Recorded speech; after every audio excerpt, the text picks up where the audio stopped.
Shoulder blade winging, maybe you have it. In this video, I'm gonna teach you why this might be happening and what you can do about it. What's up guys, Dr. Nick Bonforte. So scapular winging, or where the shoulder blade is coming off the back of the rib cage and it's winging off towards you. So you might be thinking, well, why does this happen?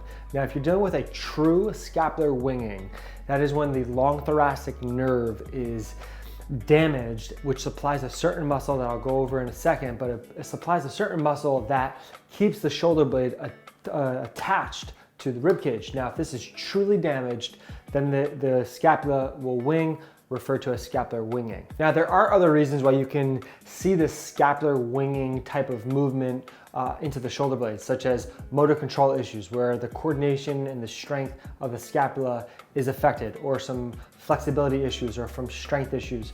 In this video, we're going to focus on how strength issues or a strength deficit could contribute to this scapular winging type of thing. So focusing on this strength issue, there's one muscle that typically gets blamed for this winging type of thing to the shoulder blade, and that is the serratus anterior. Some anatomy of this so we could better understand this. So this muscle originates on the rib cage and it goes and attaches on the front part of the shoulder blade. So what it's responsible for is bringing the shoulder into what's called upward rotation, protraction, and what's called external rotation of the shoulder blade. Now, when we have a strength problem in this muscle and we think about the function of the muscle on the shoulder blade, we have to try to imagine how it can cause this scapular winging looking type of thing to the shoulder blade.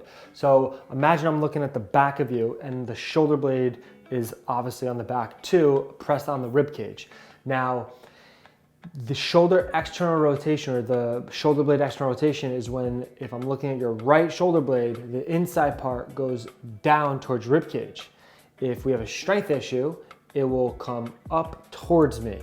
So when we have a strength issue into what's called shoulder external rotation of the shoulder blade, it will come off of it, and the idea is strengthening it so then it goes down and it hits the rib cage. So hopefully that made some sense to gain insight on what we're thinking of in terms of strengthening this specific muscle to help the motions of making it stick on the rib cage and not wing off you. So the importance of addressing this particular muscle so that the shoulder blade is functioning well is so it doesn't lead to other regions of the body developing in pain and other issues such as the neck. So you might be thinking, well, what's the fix? What are some exercises to start addressing this issue? So let's dive a little bit more in depth on some of them. So this exercise is, I like to call Statue of Liberty punches. So the idea with this is to work on the specific motions of this particular muscle. So we're in a overhead position like so. Now,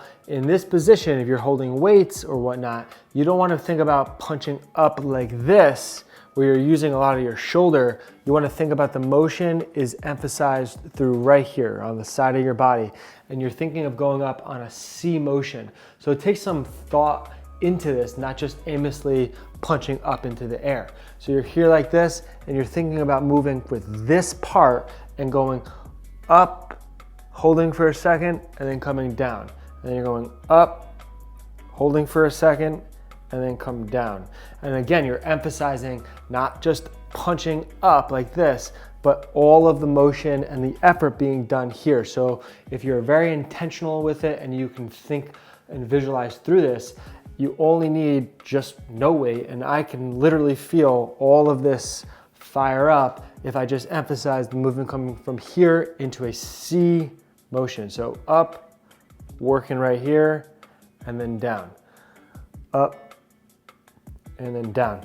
Again, super simple, but it could be pretty effective. The next up is using a foam roller on the wall and doing wall slides. So with this, the idea is to push into the foam roller, maintain pressure as the arms are going overhead, with the emphasis of the elbows staying parallel to each other, not flaring out as you go up. So with this, again, you want to emphasize a lot of this region doing the job, and you have to intentionally and really think about the shoulder blades moving the arms up, not just moving the arms up like so. This exercise is shoulder taps. So with this one, with my hands out in front of me, I'm thinking of pushing away from the object that I'm on.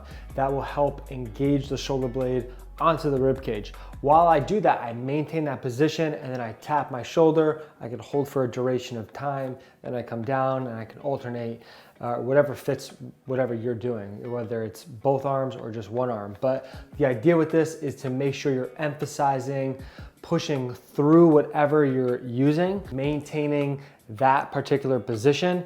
Then you put your hand on your opposite shoulder and you're gonna feel all of this and this working to stabilize yourself in that position. So there you have it. Those are 3 exercises to address this particular region we would be focusing on if it's a strength issue. There's many other progressions, regressions, different exercises that you could do, but these are just some insight to start to activate this particular region and put some strength to it. Guys, to really help out with the YouTube algorithm, it would be really helpful if you subscribe, like, comment, leave any questions or comments below, turn on your post notifications so you never miss a video.